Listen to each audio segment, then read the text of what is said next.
जय श्री कृष्ण। राधे राधे। आप सभी भक्तों का दिन शुभ और मंगलमय हो।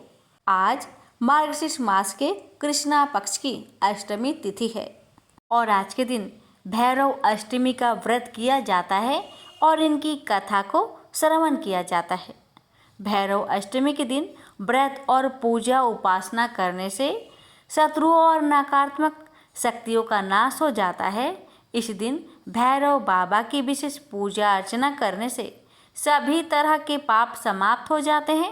इस दिन श्री काल भैरव जी का दर्शन पूजन शुभ फल देने वाला होता है।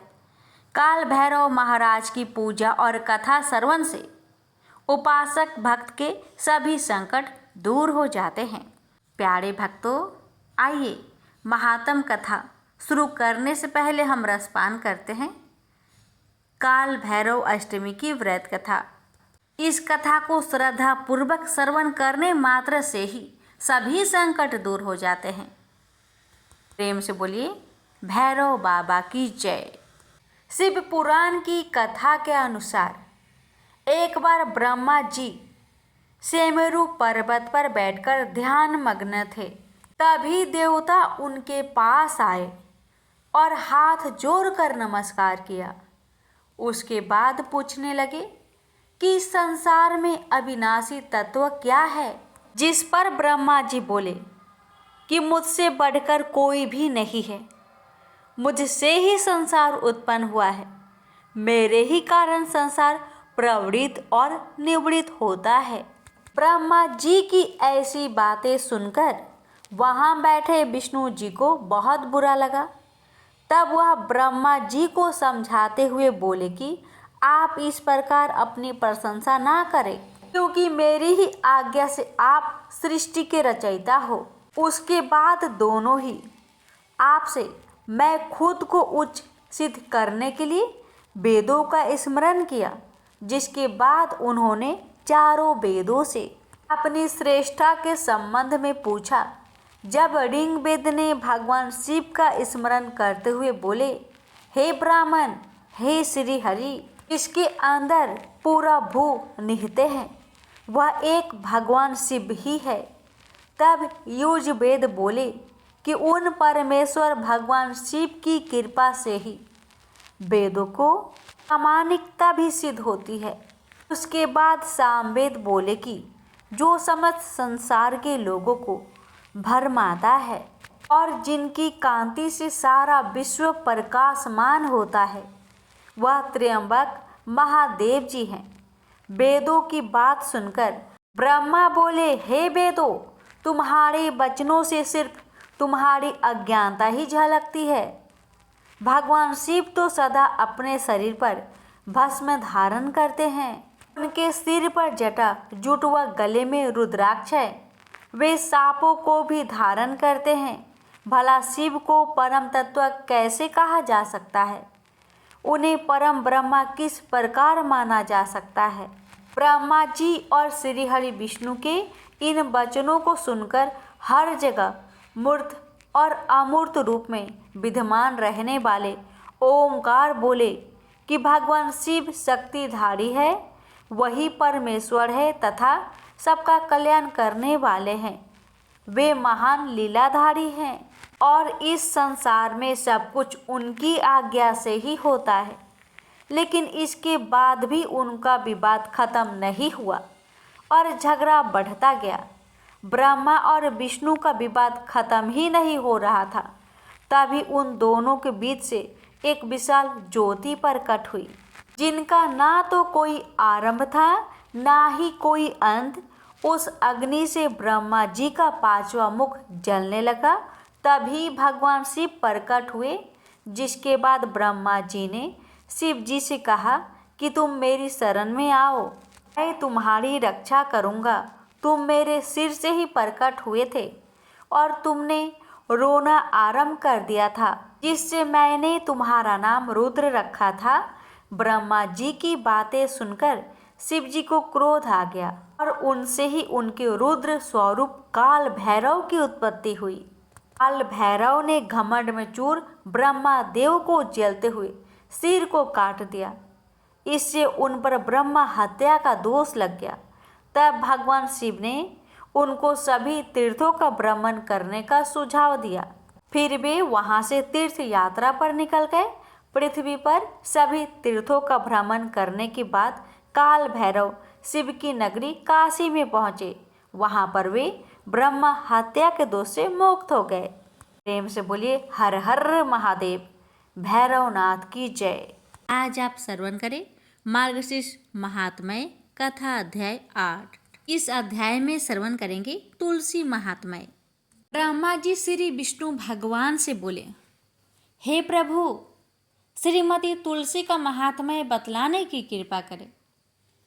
जिस तुलसी के पास में मात्र रहने से आपकी विशेष प्रसन्नता होती है।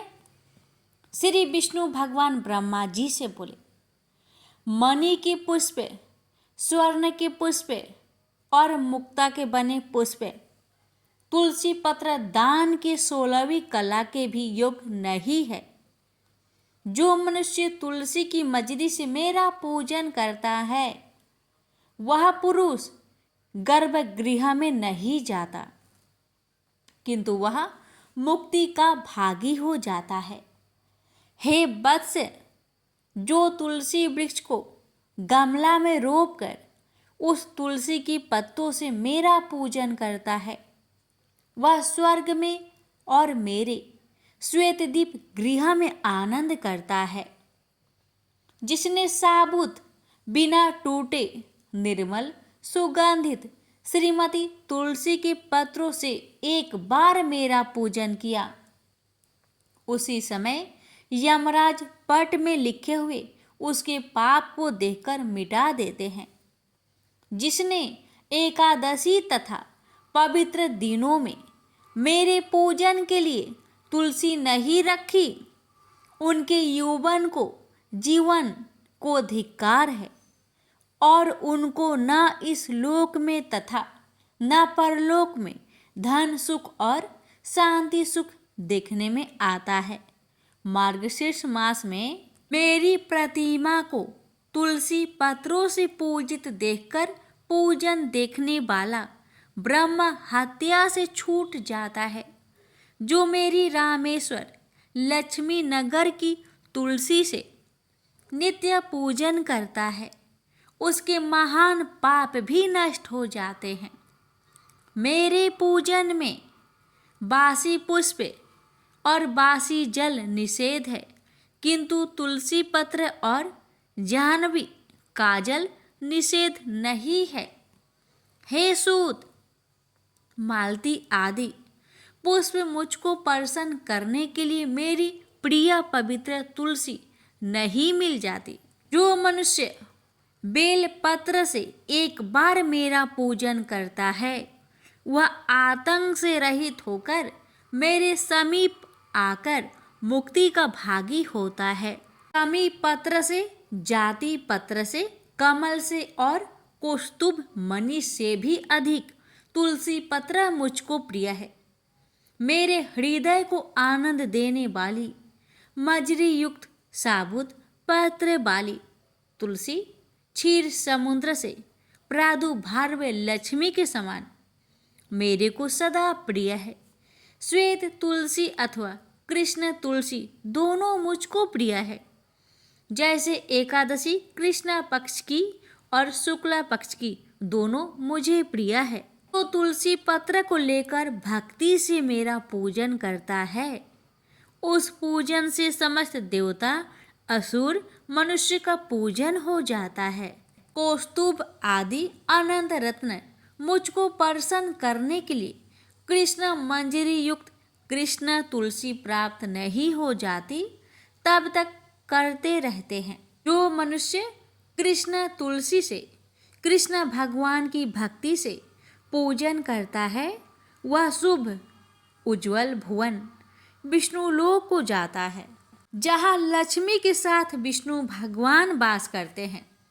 जो लोग मेरे पूजन के लिए भिक्षुओं को और अन्य मेरे भक्तों को तुलसी दल को देते हैं वे लोग अविनाशी परम पद को जाते हैं।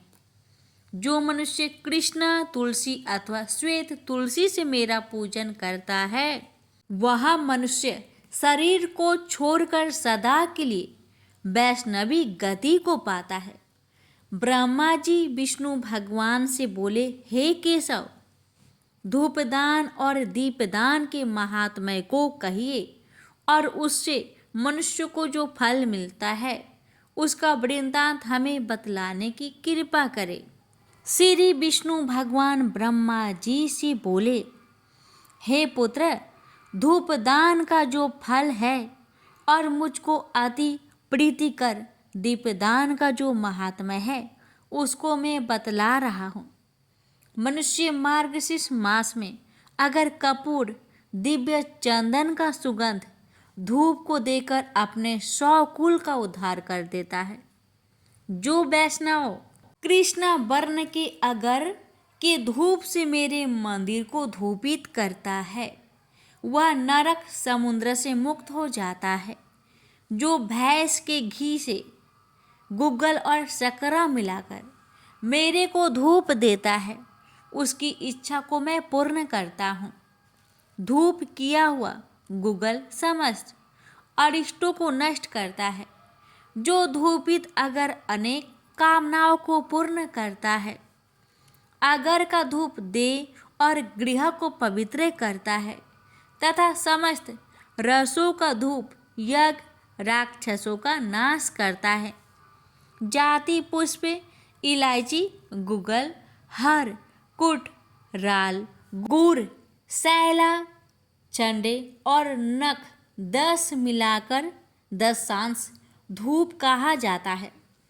यदि यत्न प्रिय और मार्गशीर्ष मास में 10 सांस का धूप करता है तो मैं दुर्लभ कामनाओं को भी उसके लिए देता हूँ और बल, पुष्टि, पुत्र, स्त्री तथा भक्ति को देता हूँ। जो नगर मोथा का धूप मनुष्य को प्रिय बनाने वाला, मंगल को करने वाला और दूसरे को बस में कर देने वाला, उस नगर मोथा के धूप को जो मार्गशीर्ष मास में मेरे सामने करता है और गुड़ के धूप को करता है वह समस्त पापों से मुक्त होकर मुझको प्राप्त करता है। मेरे निमित्त किए गए धूप के बचे हुए धूप से जिसका शरीर धूपित होता है उसको स्वर्ग, भूमि और अंतरिक्ष संबंधी भय नहीं होते। मार्गशीर्ष मास में मेरे सामने श्रद्धा से निरंतर धूप करने पर उस भक्त की परेशानी दूर होकर समस्त सुख संपदा प्राप्त होती है। धूप सुंदर रूप को धारण करता है। धूप उत्तम और पवित्र है। धूप वनस्पतियों का रस दिव्य है और परम पावन तथा शुद्ध है। अब इसके बाद दीपदान की महात्म्य बतलाता हूँ। इसके करने से मनुष्य वैकुंठ लोक को जाता है, इसमें कोई संशय नहीं। जो घी से बनी हुई बहुत सी बत्तियों की मेरी आरती करता है वह कोटि कल्प वर्ष प्रयत्न स्वर्ग में जाकर वास करता है। जो मार्गशीर्ष मास में मेरे सामने खड़े होकर मेरी आरती को देखता है वह 7 जन्म तक दोष से मुक्त हो जाता है और अंत में सालोक्य मुक्ति को पाता है। जो मेरे सामने भक्ति से कपूर की आरती करता है, हे द्विज श्रेष्ठ, वह अनंत स्वरूप मुझ में आकर प्रवेश करता है। हे सूत, निराजन करने पर जो मंत्रहीन क्रियाहीन किया हुआ भी पूजन संपूर्ण फल को देने वाला होता है। जो मार्गशीर्ष मास में कपूर का दीपक जलाता है वह अश्वमेध यज्ञ का फल का भागी होता है और कुल का उद्धार करने वाला होता है। जो मेरे सामने और ब्राह्मणों के सामने तथा चौराहे पर दीपक जलाता है वह मनुष्य बुद्धिमान, ज्ञान से संपन्न और चतुर होता है।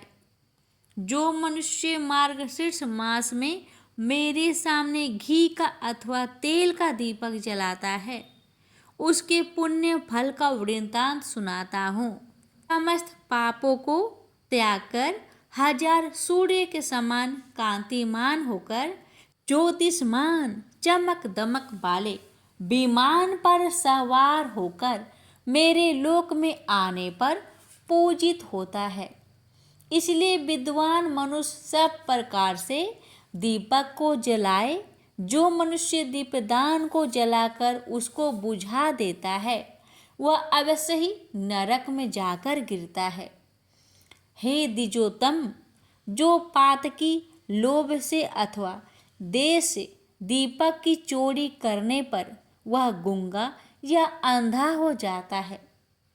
प्रेम से बोलिए राधे राधे।